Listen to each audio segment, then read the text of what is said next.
Your contacts are the heart of your business. So in this video, I'll show you how you can import existing contacts from various platforms and start engaging with them immediately. To import a list of contacts, first navigate to the contact screen.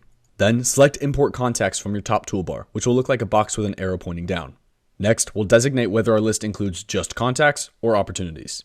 If you're importing a list from an existing CRM and your contacts all have information like their deals, their stages, statuses, and pipeline progress, then select opportunities. If not, then just select contacts. Here, we can upload our contact list in CSV format. To make sure that your list is formatted correctly, you can either download the sample file or click Learn More. Your file should look like this, where you have headers for each property of your contact, like phone, email, and their name. If you'd like to include additional emails or phone number, be sure to put a comma and a space between each item. And of course, you can do the same thing with tags. Once you've selected your file, you can then choose how to import your contacts by either creating contacts, creating and updating contacts, or just updating contacts. If these are all brand new contacts, then simply click Create Contacts.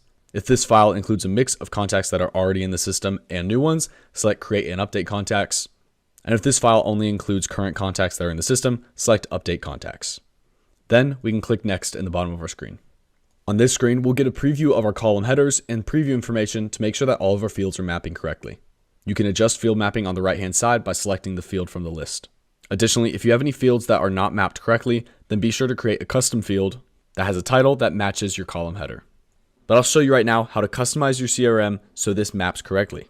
All we need to do is create a new contact field by clicking Settings in the left-hand side, then navigating to Custom Fields and clicking Add Field in the top right-hand side of our screen.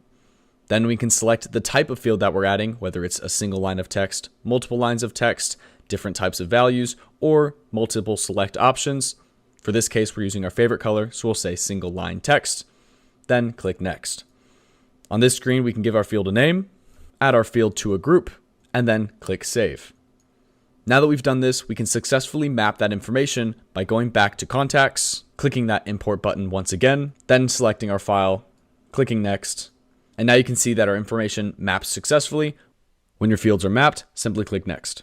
On this screen, we can make our final selections, like designating if we'd like to create a smart list for new contacts created by the import, which, if selected, will allow you to view this list specifically separate from the rest of your contacts. We can also add our contacts to a workflow or add tags to these imported contacts. When all of our settings are configured, we can select the checkbox below to confirm that all contacts in this import have consented to hear from us. We can then select Start Bulk Import. Your import will then begin, and after a specific amount of time based on the size of your list, you can refresh your page and see your list of contacts right inside your CRM. In future videos, we'll show you how to engage with these contacts one-on-one and in bulk. So stay tuned, and thank you for watching.